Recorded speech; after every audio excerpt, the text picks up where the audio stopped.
welcome to our breakout session. This session will focus on methods of supporting people in this ever-changing world, and I'm happy to introduce our speakers, Dr. Pat Deegan and Missy Rufo. Dr. Deegan is a principal with Pat Deegan and Associates. For over 30 years, Pat has been a thought leader and disruptive innovator in the field of behavioral health recovery. Pat founded a company run by and for people in recovery with the mission to safeguard human dignity by bringing individual voice and choice to the center of the clinical care team. Dr. Deegan developed the Common Ground program that includes the award-winning Common Ground software, the online recovery library, the Common Ground Academy for peers and practitioners, and the Hearing Distressing Voices simulation. Since 2009, Pat has worked as a consultant helping to develop and evolve the On Track New York model for coordinated specialty care teams for young folks experiencing early psychosis. Pat is an activist in the disability rights movement and has lived her own journey of recovery after being diagnosed with schizophrenia as a teenager.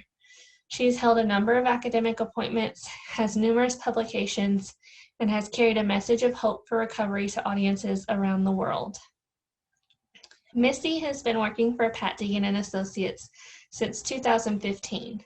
As the Director of Coaching and E-Learning, Missy works with the team to create tools and resources, trains and supports certified personal medicine coaches, and coaches program staff who use Common Ground and Recovery Library. She has worked in the mental health field since 2004 as a psych rehab specialist and program director. Missy holds a master's degree in psychology and is a certified psychiatric rehabilitation specialist. She also works part-time in a residential program, providing skills training and support to the individuals in the program. If you have questions during the presentation, feel free to enter them into the chat feature. We'll forward all questions to Pat and Missy following this session. Thank you all for joining us this afternoon, and thank you to Pat and Missy for presenting to us today. So hi everybody, I'd like to welcome you to this breakout session, which is called Supporting Folks in a Changing World. In this session, we're going to review my COVID safety plan for returning to the community after a long period of being based at home. And then we are also going to explore the personal medicine cards for oppression and how you can use them to support people both in their work and other important areas of their lives. So Missy and I are just going to hop right in and get started with you. I want to begin by saying that I just want to share a great story with you. I do a lot of consulting with On Track and get to meet On Track New York, which are our first episode psychosis teams, coordinated specialty care teams working with young people with early psychosis. And we have on the teams, we have employment specialists embedded on the teams as well. Hugely important for young folks to know that they can return to work and school. It's extraordinary to see how the gains that people are making.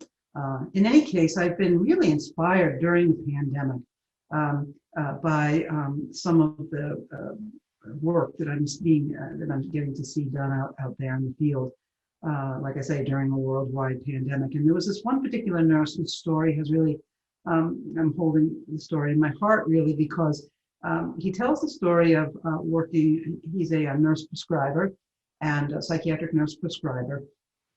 And people, of course, for a period of time there in New York City weren't able to come into clinic at all, including people who needed to get their monthly injections. And so this nurse, back in April, was bundling himself up in a garbage bag. Imagine a big green garbage bag with whole slits on the side of it, and his bike helmet.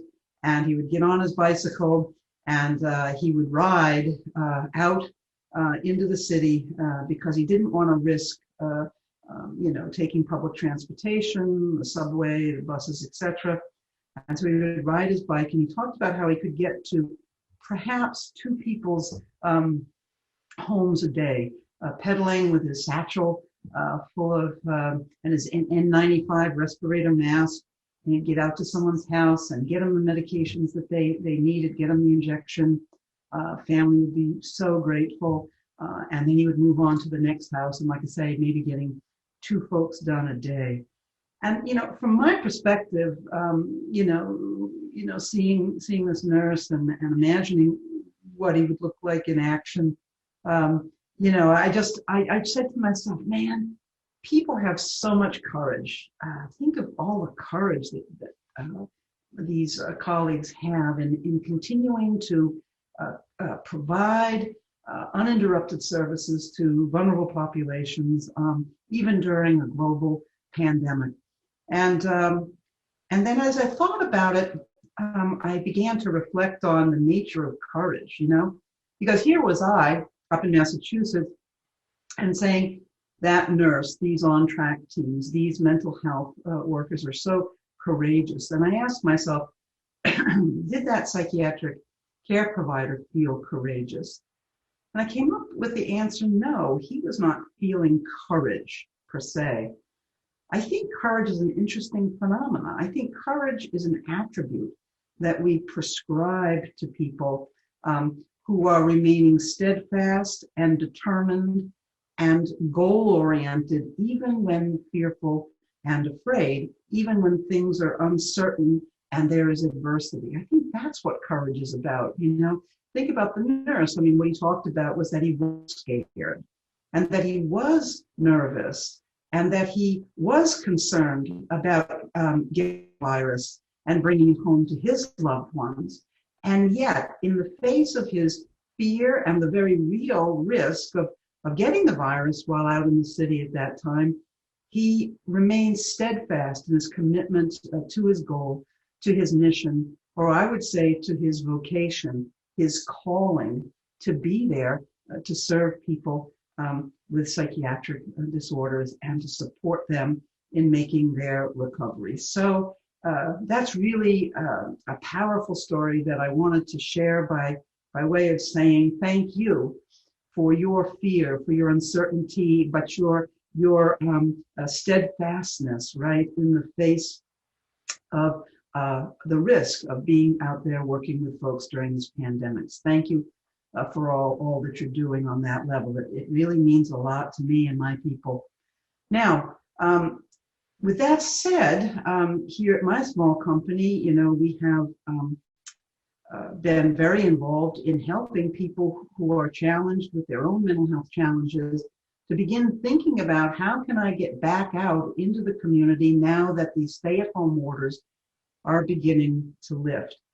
And so I began to notice what I was doing personally as slowly but surely here in Massachusetts, things began to open up. And so one of the things I was really debating was wanting to go get my hair cut.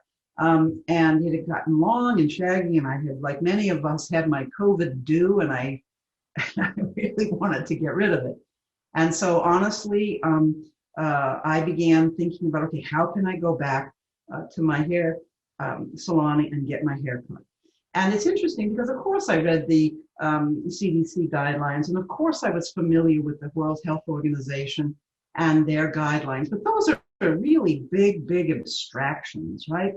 And what I had to do was to take those big rules or big guidelines, and I needed to abstract them down, percolate them down, boil them down to my little hair salon in Newburyport, Massachusetts, and say, okay, what's my salon doing, and what can I do in relation to that environment to A, keep myself safe, and B, get the damn haircut, right? And so this process that I found myself going through, I began to think, gee, this is something that everyone must be struggling with, trying to take those great big guidelines from the CDC or the World Health Organization and bring them on down to the local level and really problem solve. How can I get back to what I need to do safely? And so sort of inspired by that lived experience, if you will, I decided to work with my team to develop what we're now calling my COVID-19 safety plan. So before we actually share with you that plan, I want to be clear that in working with people around their safety plan for going back out, we are not attempting to offer people medical advice. It's not medical advice for us in the workforce, nor is it medical advice for the people that we're working with. It's always important, of course, to ask people to talk with their healthcare providers if they have very specific concerns, underlying conditions, etc., before heading out there. So I'm going to turn things over to my colleague, Missy Rufo here, and ask Missy to please share with you an overview of the worksheet. Thanks, Pat. Hi, folks. I'm glad to be with you guys today and to talk about this subject. So as Pat said, we have developed this worksheet, my COVID safety plan. It is, you guys will have access to it as part of your parting gifts from this conference.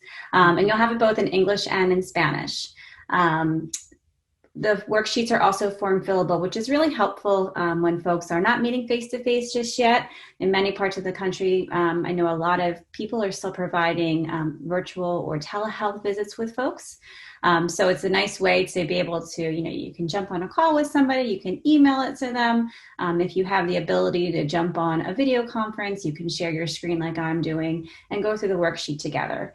And so we're going to show you that in just a moment, but I just want to give a quick overview of the worksheet.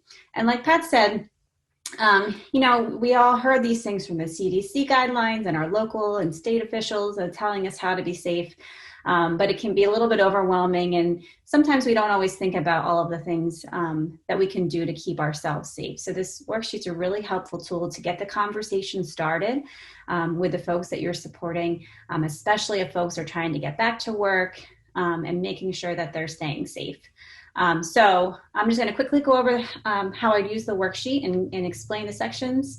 And then Pat and I are going to kind of do a little role play, if you will, on how we could use it in a telehealth visit when we're not able to sit down face to face.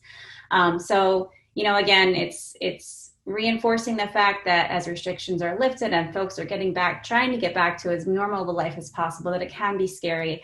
And it's really important for folks to think through some of the things that they want to do first.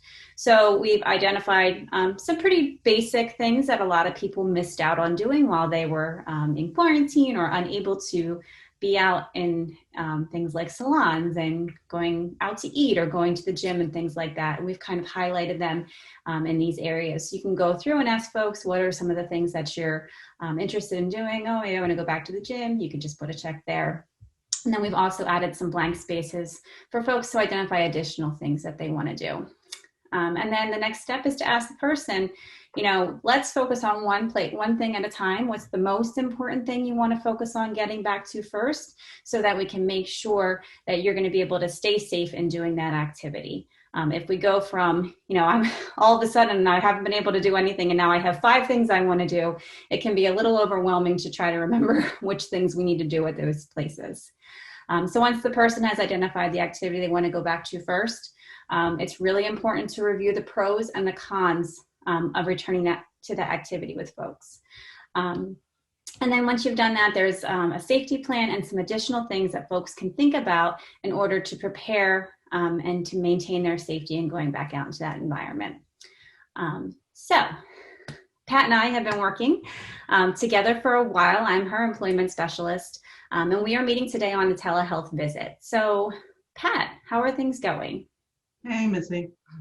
Well, like I said to you, I'm living here in this supported apartment program. And, we've pretty much been in lockdown, just stay at home. The program and the Department of Mental Health basically didn't want us going out to work. So, I've been doing my cashier job, doing great, pretty good at it, And then all of a sudden they said I shouldn't be going out to work. So I couldn't go back. But now the state is saying that we can go back, right? So I'm like, oh, wow, I got to go back to work. And now I'm like, I'm a little scared about going back because, talk about a hot spot. I mean, at a supermarket, I'm sitting there, cashiering and 1 million people a day. So I don't know. I mean, I guess unemployment's running out, but I'm supposed to go back. I don't know. I don't know. I just thought I should talk to you about it because basically I've got the green light to go back from the program says I can go back. Yeah. Well, that's great. I'm glad to hear that you're looking forward to going back, but also cautiously aware of some of the things that are happening. So I actually do have this really great worksheet, Pat, that we have here that might help you think through some of the challenges that you might be experiencing if and when you decide to go back to work, if you want to take a look at this with me today. Yep. Okay. So like I said, there's lots of recommendations out there on safety, but it can be really overwhelming to think about all of the things you're hearing from CDC and from your local and state officials and your employer as well. So we try to pull things together. So I'm hearing, obviously you want to go back to your job, right? As a cashier? Yeah, cashier. Okay. Yeah. Are there any other things that you've missed doing that you want to maybe get back to as these restrictions are lifting? Well, yeah, I wanna definitely. I can't wait to get to go out to eat once in a while again. That'll be cool. Yeah. Yeah, and I like to play video games sometimes at my friend's house. It'd be nice to get back over there, could hang out with them. Yeah, so hanging out with your friends, great. Yeah. Okay. But I really think that the most immediate one, like technically, work called me and they said, "Can you come back next Monday?" So that gives me, just a few days to come back. Wow. Yeah. Because I did call them and let them know what the residents said, and so okay. Yeah. So we should probably focus on that activity, right? Getting back to work. Yeah. All right, well, let's talk about first, let's talk about what are some of the pros of going back to work. So there's a couple of things on here, having fun, reconnecting with people, it's your personal medicine. There's also a blank space. So what are some of the pros of returning to your job? Money. I hear ya. Especially with unemployment running out, right? All right. Any other pros of going back to work? Yeah, I did hear about unemployment running out. Yeah. Yeah, I mean, that's going to be nasty, huh? Yeah. Wow. Yeah. Yep. Oh. So, yeah. I think structure. Yeah. A little bit boring, Yeah. And being stuck at home all the time. I hear that. All right. Are there any cons of you returning to work? So some things listed here: underlying health conditions, you live with a senior or high risk person, you work in a high risk setting. Well, I don't know, I got the asthma.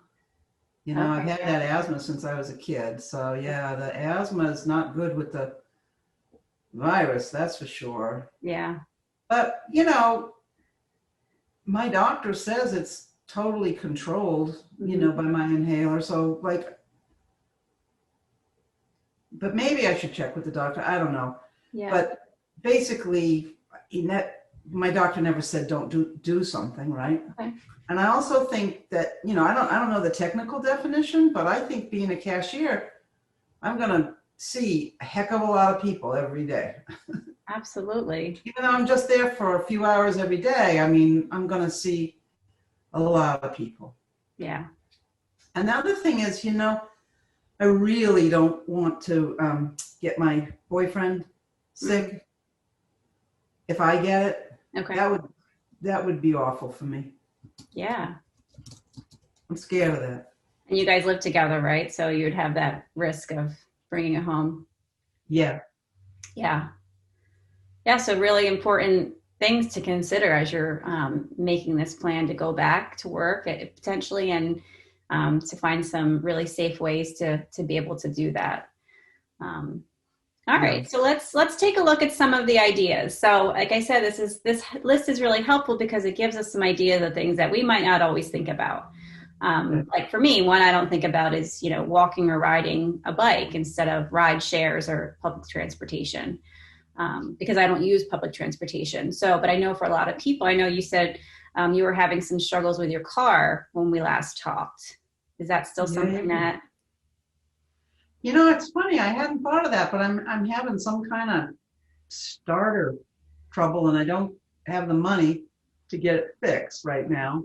Yeah. And it's like, oh yeah. I mean, It's probably about a 20-minute bike ride over Okay. to the grocery store, right? It's not that far. Mhm. So yeah, I hadn't thought about it, but it beats getting on a bus because that's even more people, right? Yeah. So yeah, I'd ride my bike. Yeah, yeah. I hadn't thought of that one. Yeah. Get some good exercise too, and it's Yeah, doesn't cost you anything. right. Great.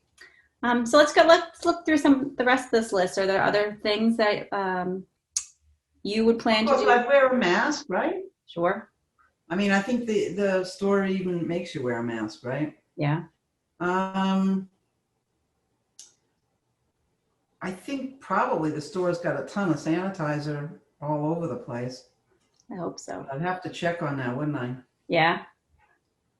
So I think I ought to check on that and see if they actually have the mask. I mean, I got one mask that I wash over and over again, but I don't know if they give you a mask when you come back to work. I don't know what they do.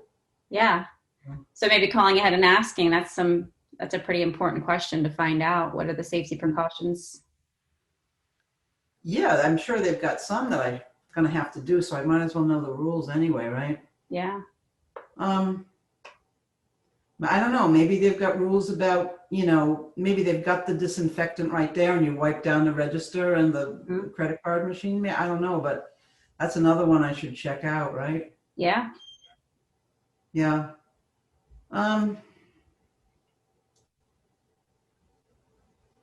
I definitely should wash my hands before I take a break. Absolutely. Yep. See the hand washing. Hand I washing. usually don't eat lunch there or anything, but I definitely should. Yeah, when I take a break. Yep. Oh, and the program had a new rule. What was that? That any resident that was coming back from a work setting Mm-hmm. had to take a shower, shampoo their hair, and change their clothes. Okay. And wash them right away? No, just put them in a basket. Okay. I couldn't afford all that clothes washing at all every day, Yep. Huh. This is a lot of stuff, isn't it? It is. It is. But I think it's the important things, Are there any other things that you can, well, they have plexiglass up at the checkout counters? Oh, yeah, I've seen that. Yeah, plexiglass up. Okay. So maybe that might be something else to check in with your supervisor on, right? Yeah. Okay. Anything else that you can think of to keep yourself safe? Seems like a lot. It does. Yeah. Okay, so let's talk about now. So this is a lot of stuff, right? So there's a lot of things to weigh out. With these safety measures in place that you've picked out, do you feel comfortable enough to go back to work on Monday? Or are there things that you need to do or get some more information, or do you just completely feel not ready to go? I definitely feel a little bit ready to go, but not all the way. I'm not ready to say yet. I really got to talk to my supervisor and find out what's the scoop down there. Yeah. What they're doing, I don't know. I want to, like, where is the hand sanitizer? That kind of thing I want to know about. Mm-hmm. So yeah, I'm not ready. Okay. So it's really helpful to have that conversation. Perhaps, I'd be happy to go down with you and talk with your supervisor, and we can kind of talk through and go through your safety plan and make sure that all of the things that you've identified are available to you when you're at work. Oh, wow. Because like my car isn't working. I told you that. And Yeah. Oh, wow. Yeah. Can we do it this week sometime, later this week? Yeah, we could definitely do that. Okay, cool. Yeah, I think it would be really helpful for you too. And I can send you this worksheet, and you could either cut it out and have this, these safety measures at the cashier register with you, or you can take a picture of it and have it on your phone, because it's a lot of stuff. You mean I could just take a picture on the screen here? Yeah, absolutely. Yeah. Hold on. Try one more. Got it. Okay. Hey, that's cool. Okay. Well, okay. Well, thanks, Miss. That really works. Yeah. Okay. So, yeah. So just a couple of tips for the folks out there, so this is a great plan. It's a great thing to have and to be able to talk with folks and work through some of the different things, but it's really important our role as employment specialists and working with folks and our various roles in helping people is, to make sure that they have access to those things, making sure that people have access to masks and sanitizer and all of the things and that their job is saying that they need to have, make sure the job is supporting them and having those things as well.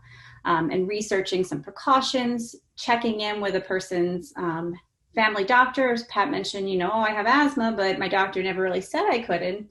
But supporting the person and going back and talking about those things is a really helpful way to get folks back to work, feeling confident and comfortable and safe, and making sure that we're keeping those around us safe as well. All right. Well, I hope you're excited about this idea of using the My COVID safety plan with people to support them in getting to church, to support them in getting back to work, to support them in getting back out into the community safely. I think that this is really, we're getting great feedback from across the country. People are using it all over the place, and it really does seem to help bring down those broad guidelines and make it relevant to me here, in my little world, right? So I'm excited to bring you to this, and remember it's in Spanish as well. So please feel free to use it. And now we want to also talk to you about another aspect of what's going on in our wild, wild world at the moment, and that is that clearly it's a time of racial reckoning, of dealing with issues of systemic justice for people of color here in the United States, and that what's being highlighted for us as a culture is the role that oppression plays in the lives of real people, and how, unbeknownst to us white folks anyways, that the magnitude of the suffering with oppression, I think, has really been, for many of us, a real eye-opener. And so, of course, this cultural upheaval can't help but affect the people that we're working with too. And so trying to be responsive and really keep relevant to what's going on out there. Here in my small company, Missy and I and others developed some more tools that we can use to help folks begin to think about and manage the ways that oppression may affect our mental health challenges. And so we call these the oppression personal medicine cards. But before getting into those in particular, I want to explain this idea of personal medicine. Many of you attended my keynote earlier, and in my keynote address, I talked about personal medicine cards and how they helped Sean be able to manage his false beliefs and be able to get back to school. That's a good example of personal medicine in action. Personal medicines are the things we do to get well and stay well. Personal medicine can be the big things, like personal medicine, going to work. That going to work gets me up out of bed in the morning and helps me get my day started with purpose. That's powerful, powerful medicine. Personal medicine can also be the smaller things we do, like Sean, using that personal medicine card to manage false beliefs about staying in his dormitory room. And so personal medicine are the things we do to get well and stay well. Personal medicine is not tobacco, and it's not cannabis or anything that I take. It's not chocolate, it's not those things. Personal medicine is what we do. And in calling it medicine, what I'm doing is raising what we do to the status of medicine. And for many of us, finding the right balance between the psychiatric pill medicine that we take and our personal medicine, the things we do, is the pathway into the life that we want for ourselves. So personal medicine is powerful medicine, and it can help us get and keep employment and have success at school and have success in other parts of our lives. Why is it important? Well, I think in my recovery story, you heard me say that I spent an awful long time in that coke and smoke syndrome, sitting there in a cloud of cigarette smoke, being told my life was over and there was not much hope for me. And if you can believe it, for probably the better part of 2.5 years, no one in my world at that time as a teenager diagnosed with schizophrenia ever said to me, Pat, you know, there are things you can do to help yourself. It seems so obvious now to me, but it wasn't obvious at the time. I was engulfed and overwhelmed by the psychosis in the early days. Then I was way, way heavily medicated and kind of in a state of chemical hibernation. And so I sat in that cloud of cigarette smoke for too long. And you know, it was just, I just happened to stumble upon this idea that I could help myself. And the way it happened was that somebody gifted me a Sony Walkman. And I sure know that some of you are too young to actually remember what the heck that was. But I'll tell you, it was the pinnacle of technological innovation, because you could take an analog audio tape, pop it into this highly portable little cassette that you could wear on your belt with a set of very light headphones. It had a built-in AM/FM radio. You could mix your own tunes on your cassette and listen to them. And wow, it was the greatest thing since sliced bread. I'll tell you, it blew my mind, because what I discovered is that when I listened to some of my favorite tunes, it helped the distressing voices feel less distressing. It actually helped me turn my attention away from the voices onto my tunes, onto the lyrics, onto the rhythm, into the music, right? How cool is that? It blew my mind. No one had ever told me that there was something I could actually do that would change my experience of these distressing voices. And that was, wow, extraordinary. And so in developing this concept of personal medicine and tools to support it, my goal is that right from day one of mental health services, we are getting the message to people that medicine can be what you do, and that we can practice self-care in ways that really make a difference in helping us get the life that we want for ourselves. In order to help people with their personal medicine, the beautiful healing part of it is that we're able to take the focus off of what's the matter with you and put the focus on, hey, what matters to you? Okay. Now, personal medicine is really,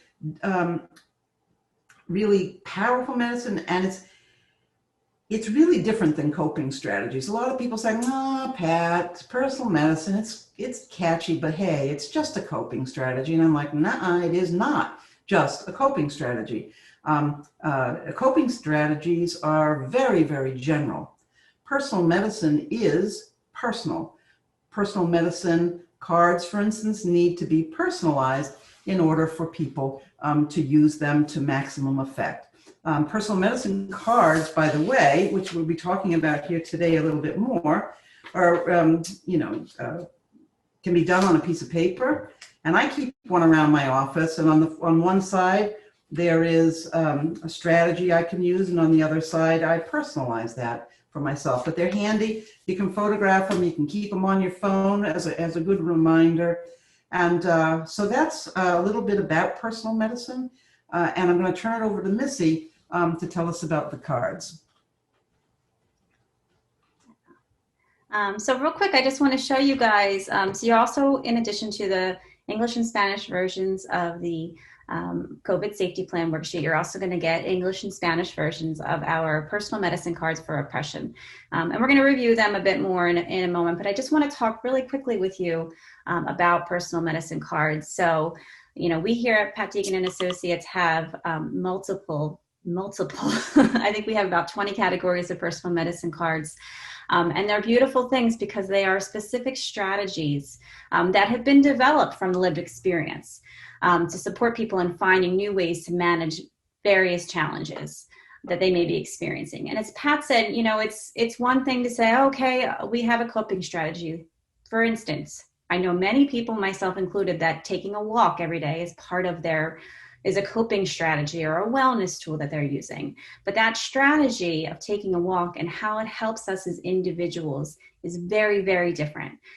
So it's really important that, we might start with that generic coping strategy, which is something you'll find on these cards, but it's that back part of the card that Pat showed you. And then you're seeing here, you've got a front and a back, and you cut them out and fold them. And it's that personalization piece that's so important. So you guys are going to get, as I said, English and Spanish versions. They're form fillable. So again, you can be working with somebody, you can be helping them to explore the different cards. You can type in news I find upsetting, local news. I will limit my media to 15 minutes a day. And then the person can cut that card out. They can carry it with them. They can take a photograph of it, or you can send it to them as well. So it's a really great way to help people think beyond just that, what's the strategy, but now how am I going to do that? What's the personalization I'm going to have? And this deck of cards has 9 different strategies or ideas for folks to try. We never hand people all of the cards and say, here, I've got these great cards, go try them out. The power is sitting down and going through the cards together, allowing the person to pick a card that speaks to them. Many times people will say, I want them all, or maybe 1 or 2. And we encourage you to start with 1 or 2 so people don't feel overwhelmed. People can always try one, come back. If it didn't work, try another one. So they're available for you. And there's also a blank card. So all the way at the end, if you're working with somebody and they can't find a strategy that works for them, but hey, they have something in their mind they want to try out, you can help them to create their own personal medicine card that they can cut out, they can carry with them and take with them. So you guys will be receiving that as well. Okay, thanks, Missy. Mm-hmm. So, wow, it's powerful to think that we can actually start conversations with people, whether they're working and we're supporting them as employment specialists, or if we're peer specialists, or if we're a therapist, if we're a case manager. No matter what our role is, these personal medicine cards are applicable, and they allow us to start what can be at times a difficult conversation, particularly those of us who are white, trying to bring up the topic of oppression and the impact that it has on our lives. So that these cards provide a little bit of structure to get that uncomfortable conversation. At least it's a conversation that's uncomfortable for many of us to get started, but they're very necessary conversations too. It was really interesting. Just the other day, I was talking, my daughter's 23, and she and her boyfriend and I were chatting, and he also works as a cashier, and he's Jewish, and he was working the cashier, and somebody just made this horrifying anti-Semitic slur to his face right there, out loud, in the line. And poor Ethan, and he got like zero support. Like the supervisor didn't step in, the people in line behind the offensive person didn't step in, and boy, Ethan was saying, I don't really know if I want to go back to work tomorrow, because that just, having to hold that in was a lot. So it felt good to have a chance to process it with him. But this stuff is out there, guys, and it does affect our mental health and our stress and our physical health. And we've got to get better at engaging people and talking about it. So here we go. What I want to do is have Missy bring up some slides, and we're going to look at these personal medicine cards in action. So this is Leo, and Leo's been participating in Black Lives Matter marches, and he's really fired up, and it feels great to meet up with others and to discharge a lifetime of frustration and anger. However, he's been so involved that he's not eating right. His sugars are high, he's not sleeping well, and even when he gets home late from the demonstrations, he is not sleeping well, even when he's up late. And not sleeping has been an early warning sign of psychosis for him in the past, so really of concern. And so his team is concerned about this, and the peer specialist makes a point of having a coffee with Leo the next day. And they talk excitedly about this moment in history and how things might change for the better. The peer specialist asks Leo about how he is holding up in all of the excitement, and Leo shares that his sugars are off and his sleep is pretty tough right now. The peer specialist shares a personal medicine card that has been helpful to him. So here's what the card looks like. On the one side, it says, I will practice self-care.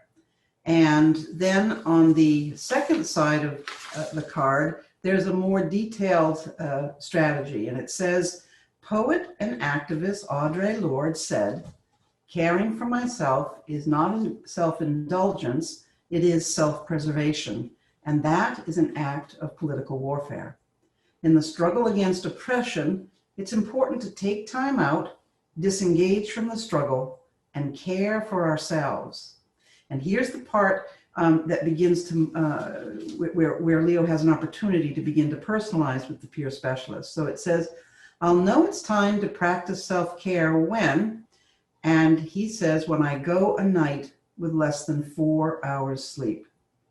And then he's asked to make a plan about that. What can I do? And he says, sleep at my mom's house. Powerful card. And then the peer specialist, of course, can check up with Leo and ask how he is using it. Does he want to put it on his phone? Is it working, or do we need to modify this card or find another that may or may not work? Let's look at Sue, okay? Sue struggled with mental health challenges since she was a teenager. She had made some progress in her recovery and was living in the community with support from an ACT team. She recently got a part-time job, was getting adjusted to a working life, but suddenly stopped going to work. When the team checked in with Sue, they found her in a dark apartment with all the shades down. She was very afraid and seemed confused, though somewhat relieved to see her employment specialist at the door. So they spoke, and Sue kept repeating she would never return to her job at the grocery store. And when asked why, she kept saying customers kept looking at her and were spreading lies about her. The employment specialist felt concerned the stress of working might be causing an increase in Sue's symptoms of psychosis. But the employment specialist decided to connect with Sue's employer to check in. Well, it turns out when Sue handed a customer a receipt for their order, the customer replied, "Keep your Chinese virus to yourself." Sue made it through the shift, but has not returned to work since. Personal medicine cards for oppression could help. First, the employment specialist will talk with Sue. And Sue says, look, my family's from Cambodia. They're not even from China.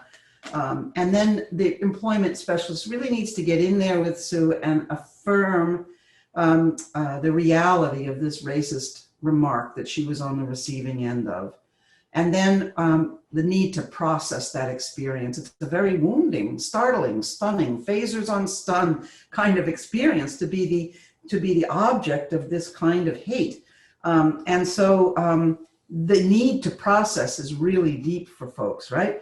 So the employment specialist could ask, did any of the bystanders help? Who may have helped? And really make a point of validating her upset as not being about being paranoid, but that it's a real, normal, authentic reaction to this kind of aggression. It's not all in your head, Sue. This is not all in your head. This was traumatic, it was scary, and you felt attacked because you were attacked. It's not all in your head. And then we can move forward. We can look at the personal medicine cards together And Sue ends up choosing one that she thinks might work for her. She says she likes this one, and it says, I will replace oppressive messages with positive affirmations. That's on the front of the card. On the back of the card, it says, hurtful stereotypes and oppressive messages can leave us feeling like we are less than or worthless. We can substitute positive messages to offset the oppressive ones. And so she said, oppressive messages I have received. And she wrote in, she personalized the card. He basically said I was a virus because I'm Asian. And what can her positive affirmation be? I am a human being, not a virus. I have the right to work anywhere I want. Can you feel the power in that? I just get like, wow, you go, Sue. That is so powerful, right? That she's not going to let this remark and this person drive her away from her newfound employment. She's going to keep this job by owning her space and her worth. Yeah. So given that, she decides that maybe she could also use some more support, that maybe, this kind of being brave is not going to be enough. And so she decides to take a second card. So she finds another card. They review more cards together. And she said, I like this one. I will find my peeps, right? And that's the front of the card. And then on the back of the card, it says, we are not alone. Joining a community of others who are fighting oppression empowers us and takes us out of the victim role. There is power in numbers. And then it invites Sue to explore some organizations or groups that she could join.